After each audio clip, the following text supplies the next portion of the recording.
El 24 de noviembre de 1946, en Burlington, Vermont, Estados Unidos, nacía Theodore Bundy, y ya desde su nacimiento se veía que no era un niño común y corriente. Después de que su padre, un veterano de la Fuerza Aérea de los Estados Unidos, los abandonara, Louise, su madre, se hizo pasar por la hermana mayor del pequeño y le hizo creer que sus padres eran sus abuelos. Bundy descubrió la verdad durante la adolescencia y aquello lo traumatizó, haciendo que el germen del odio empezara a brotar de él. Además, la tensión en el domicilio familiar era insoportable. Antes de que se mudaran a casa de otros parientes en Tacoma, Washington, madre e hijo tuvieron que soportar los maltratos físicos a los que el abuelo sometía a la abuela. La violencia era la tónica habitual, así que Louise decidió marcharse junto con Ted. Ella se trasladó a Tacoma y conoció al que sería su marido y con quien tendría 4 hijos más. Las secuelas de su infancia eran cada vez más patentes. Todos los traumas brotaron durante la adolescencia. Ted se mostraba como un chico reservado, extremadamente tímido e introvertido, infantil en algunos momentos y con tendencia a querer estar solo. Prefería la soledad a la compañía. Es por esto que sus compañeros lo trataban como si fuera un bicho raro. No tenía amigos ni pretendía tenerlos. Tenía un siniestro escape a su realidad. Ted se dedicaba a mutilar y asesinar a cualquier animal que encontraba en su camino. Aunque su carácter introvertido le impedía relacionarse con los demás, cuando empezó sus estudios de Derecho, su actitud cambió por completo. Su entorno estudiantil lo consideraba un chico amigable y con buenos modales. Era muy buen estudiante, activo y seductor con las chicas. Todos aquellos que lo conocieron lo describían como un hombre guapo, elegante, romántico, tierno y encantador. Pasó de la timidez a la seguridad completa, a tener un carácter dominante y de liderazgo. Si durante la adolescencia ya cometía pequeños delitos como hurtos de objetos de lujo, en esta etapa los actos delictivos pasaron al robo de coches y allanamientos de morada. Jamás lo descubrieron ni lo detuvieron por esto, pero incluso el más fiero criminal se ha casado o ha estado enamorado alguna vez. Y Ted no era la excepción. En la primavera de 1967 se enamoró perdidamente de Stephanie Brooks, una joven estudiante de psicología, inteligente y de una buena familia de San Francisco. Cabe destacar que Ted había dejado sus estudios en ese entonces. Aquel romance cambió para siempre a este criminal, ya que encontró en Stephanie lo que tanto ansiaba en una mujer. Su utopía se había hecho realidad. Tras 2 años de relación, ella decidió ponerle fin. No le convencía la sombría personalidad de Ted, ni lo extraño de su comportamiento. Mientras que Stephanie tenía muy claro cuál era su camino, su novio andaba perdido y sin rumbo alguno. Esto no le convencía a la joven. Eso hizo que se desencantara del apuesto Bundy, que no superó la ruptura y se obsesionó con ella. No podía soportar que lo dejase y empezó a escribirle cartas para que cambiara de opinión. Ted regresó a los estudios de Derecho haciendo méritos ante los profesores. Parecía un hombre brillante. Consiguió incluso una nueva novia, Meg Anders, mujer recién divorciada y con un niño pequeño con la que estuvo varios años. Más adelante en el tiempo, una vez que Ted fue arrestado por la policía, esta publicó un libro bajo el seudónimo de Elizabeth Kendall, en el que explicaba su relación con el asesino.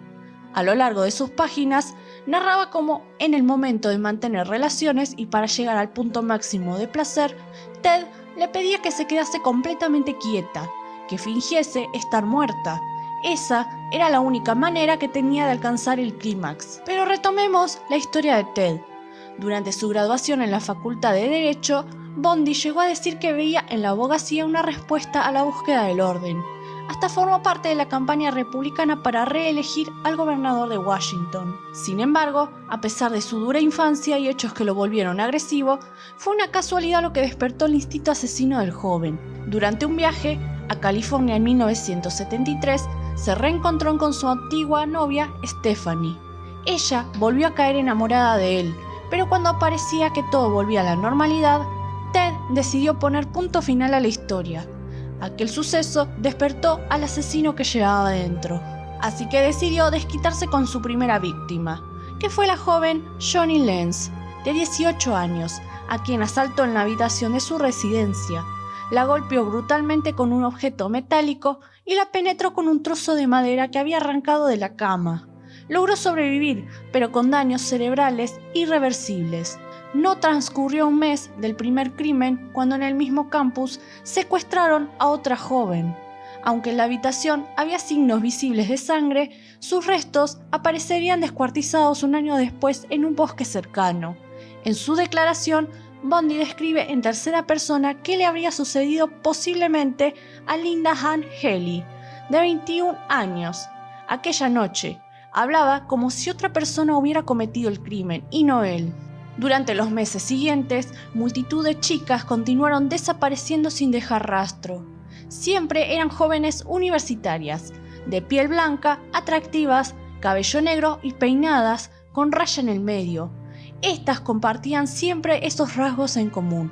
Esos rasgos distintivos que mencioné eran una copia de su exnovia Stephanie y de su madre.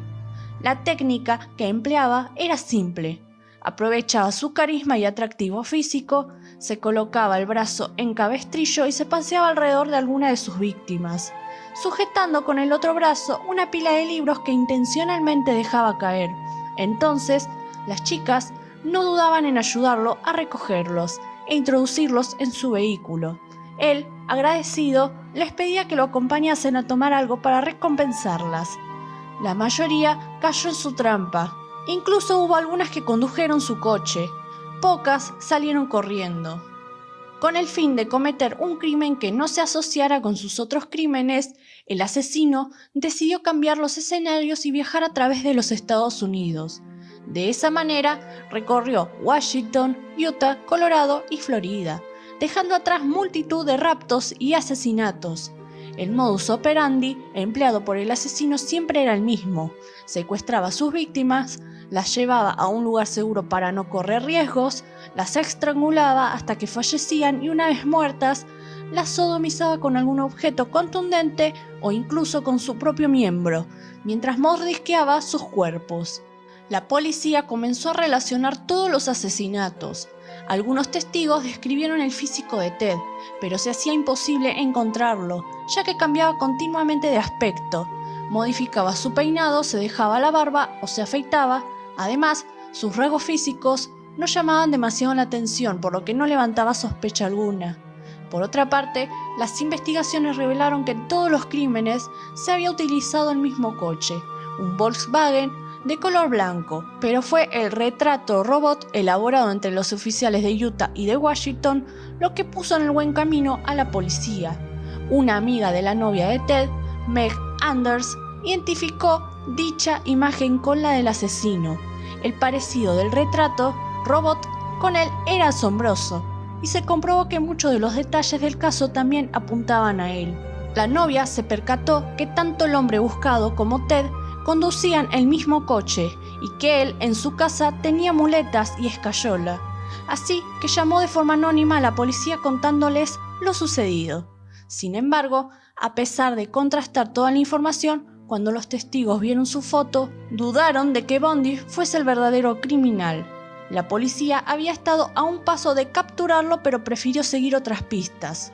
Curiosamente, su primer arresto ocurre el 16 de agosto de 1974 en Utah, después de que una mujer lo identifique como su posible secuestrador. Lo condenaron a 1 año de cárcel en la prisión de Colorado, pero consigue fugarse antes de llegar y desaparece varios meses.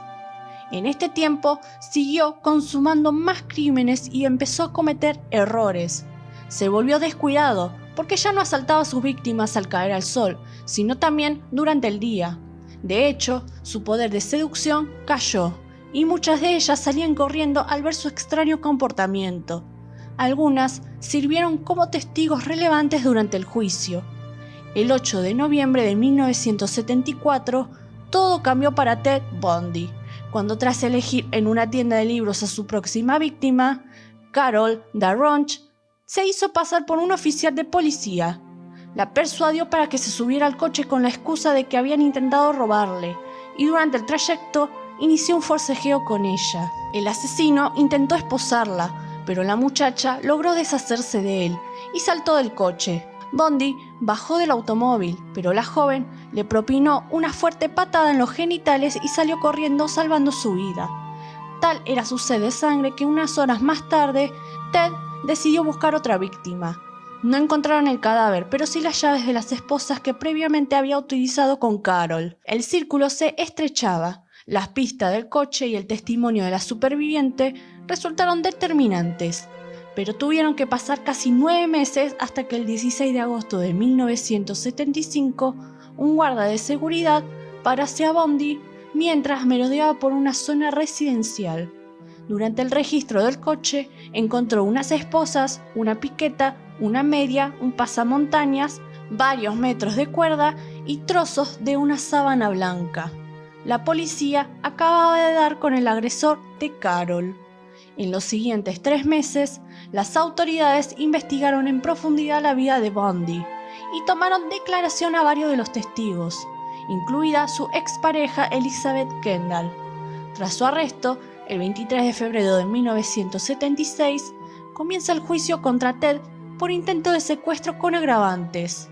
Él creyó que se iba a librar, pero cuando Carol Darronch explicó lo acaecido aquella tarde, mientras lo señalaba como el único culpable, Bundy rompió a llorar negando todos los cargos. El juez lo sentenció a 15 años de prisión, con posibilidad de libertad condicional, y una vez en prisión pasó una serie de pruebas psicológicas. El resultado de los informes fue que no estaba loco, ni era psicótico ni un desviado sexual. Su único problema era la fuerte dependencia que tenía de las mujeres y su temor a ser humillado por ellas, por no mencionar su adicción a la pornografía que confesó en una de sus últimas entrevistas a televisión.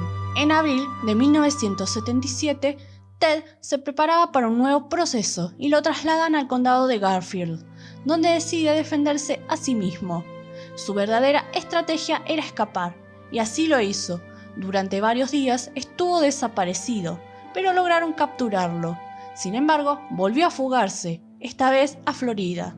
Mientras tanto, las autoridades intentaban encontrarlo y relacionar todas las pruebas descubiertas en su vehículo con las pruebas recogidas en las escenas de los crímenes. Podía haber pasado desapercibido, pero su impulso asesino hizo que volviese a las andadas en otro colegio mayor femenino. 7 mujeres fueron atacadas y asesinadas en los 6 meses que Bundy estuvo desaparecido, entre ellas una niña de tan solo 12 años, a la que abusó, estranguló y degolló. Todo el condado de Florida estaba aterrado por la sucesión de crímenes. La pesadilla acabó en la noche del 14 al 15 de febrero de 1978, cuando un policía mandó parar su coche al percatarse de que conducía de forma extraña. Lo identificó y Ted finalmente fue detenido. Las pruebas que se aportaron durante el primer juicio fueron determinantes, en especial una, el molde que un odontólogo hizo de los mordiscos de las víctimas y que coincidía con la dentadura del presunto criminal. A pesar de que Bundy se defendió a sí mismo, los moldes, las fotografías, los indicios y los testimonios lo relacionaban en los casos de asesinatos ocurridos en varios condados. Tras varias horas de deliberación, el jurado lo encontró culpable de los asesinatos. El 24 de enero de 1989 fue la fecha elegida para su ejecución en la silla eléctrica, a los 42 años de edad.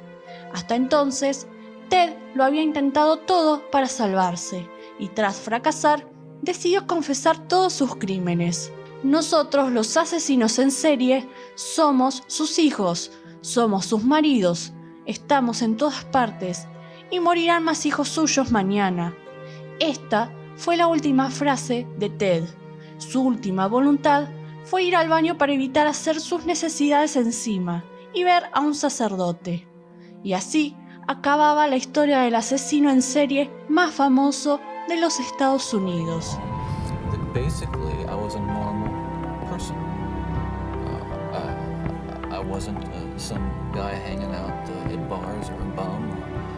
I wasn't a pervert in the sense that, people look at somebody and say, I know there's something wrong with him and just tell. I mean, I was essentially a normal person. I had good friends. I led a normal life, except for this one small but very potent and very destructive segment of it that I kept very secret and very close to myself and didn't let anybody know about it.